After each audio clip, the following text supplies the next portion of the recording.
Hello, friends. Do you feel stuck in life, watching others succeed while you keep making plans that never happen? By the end of this conversation, you'll understand why discipline isn't about willpower. It's about a system that works even when motivation dies.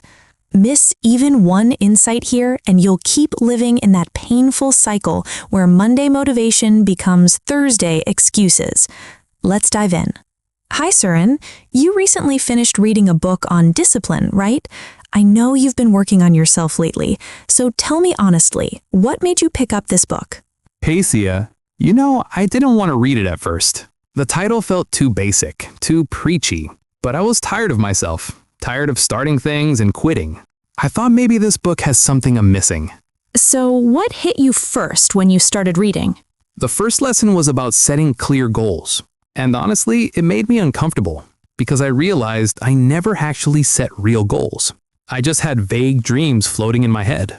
Wait, what do you mean by vague dreams? Like saying I want to be fit, I want to start a business, I want to learn new skills, but never writing down what exactly that means, never putting a timeline, never breaking it into steps. The book said if you don't know where you're going, you'll never get there. That line shook me. That sounds like most of us, though. We all have these big dreams, but no clear path. So what did you do differently after reading that? I sat down with a notebook. First time in my life, I wrote specific goals. Lose 10 kilograms in 6 months, complete 3 advanced courses in digital marketing, read 5 books every month, even small things like calling my parents every week. And did writing them down actually change anything? At first, no. I wrote them and felt good about it. But the next morning when my alarm rang at 6, I hit snooze like always. That's when I realized writing goals is easy. Following through is the real battle. So you failed on day 1? Yes, and that hurt. But the book had already warned me. It said failure is part of the process. Don't let small setbacks discourage you. So I tried again the next day.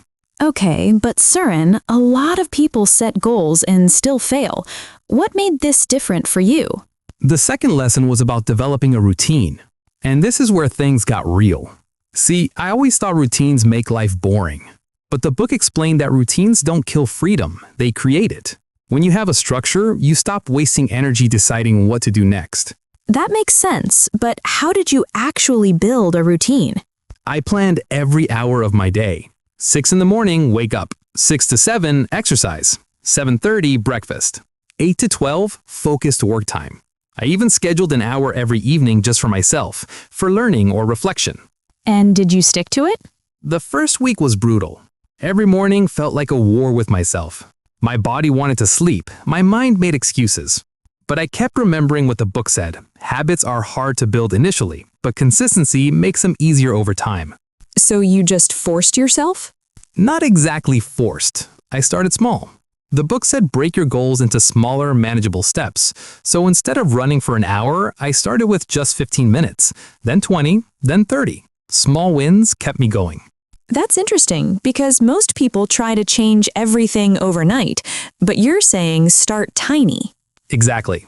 The book calls it the power of small steps. You can't climb a mountain in one jump, but you can take one step at a time. Okay, but life isn't always predictable, right? What happened when something unexpected came up? That's where I struggled. One Sunday, my friend called me for a movie. I panicked because it would mess up my study time, but then I realized something important. Routine doesn't mean becoming a robot. It means having flexibility within structure. So I went for the movie and adjusted my schedule later. So balance is the key. Yes, rigid routines break, flexible ones last. All right, so you had goals, you had a routine, but what about those days when you just didn't feel like doing anything? That's the third lesson, and honestly, this one exposed my biggest weakness: self-control.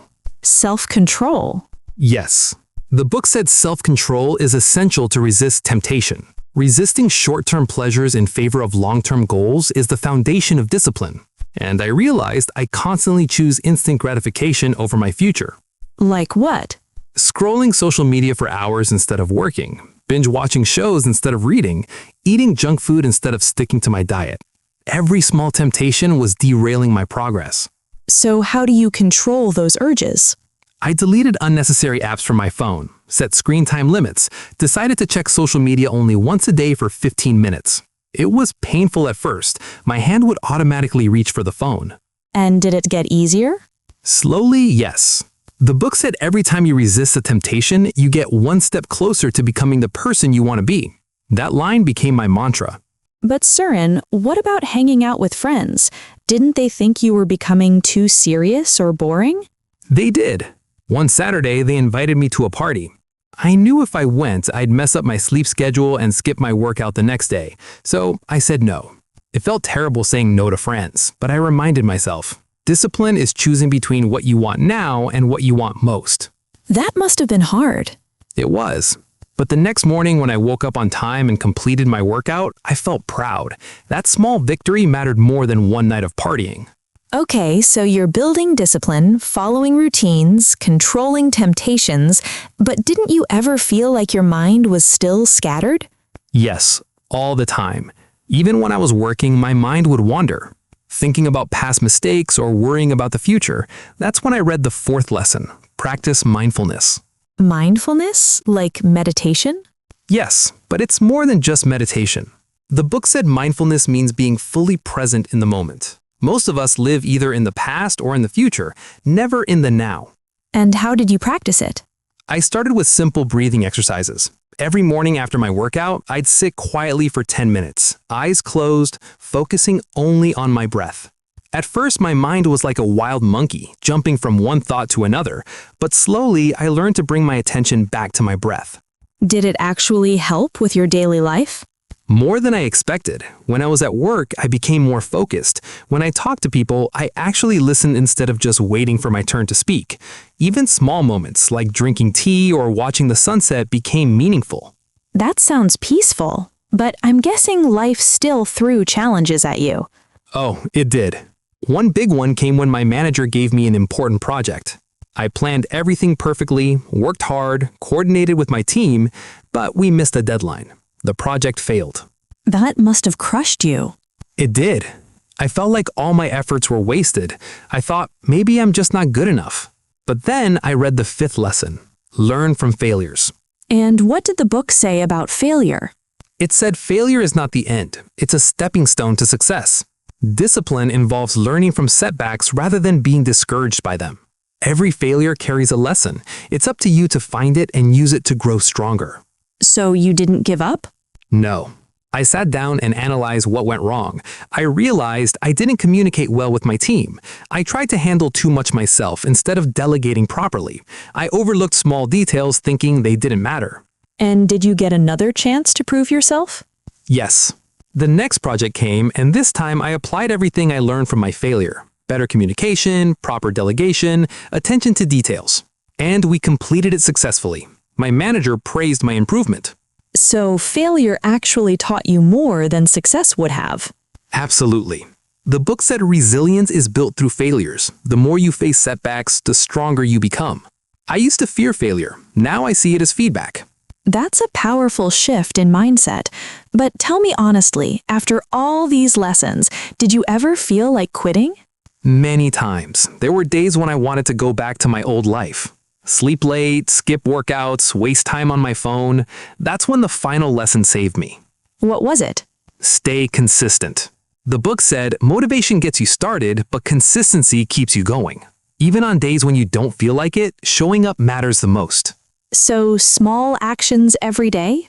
Yes. The book said consistency isn't about being perfect every day. It's about bouncing back after setbacks. Some days I miss my workout, but I didn't let that become an excuse to quit. I just started again the next day. And over time, it became easier? Much easier. Now my routine feels natural, not forced. Waking up early, exercising, working with focus, all of it feels like a part of who I am. Your whole life changed because of one book? Not just the book, Sia. The book gave me the knowledge, but I had to do the work. Every small decision, every morning I chose to wake up instead of hitting snooze, every time I said no to distractions, those tiny choices compounded into a new life. And looking back now, what's the one thing you'd tell someone who's struggling like you were? Start small, but start today.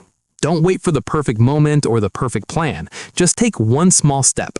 Write down one clear goal. Build one simple routine. Resist one temptation. Be present in one moment. Learn from one failure. Show up for one more day. One step at a time. Exactly. Because discipline isn't built in one day. It's built in 1,000 small moments where you choose your future over your comfort. I love that.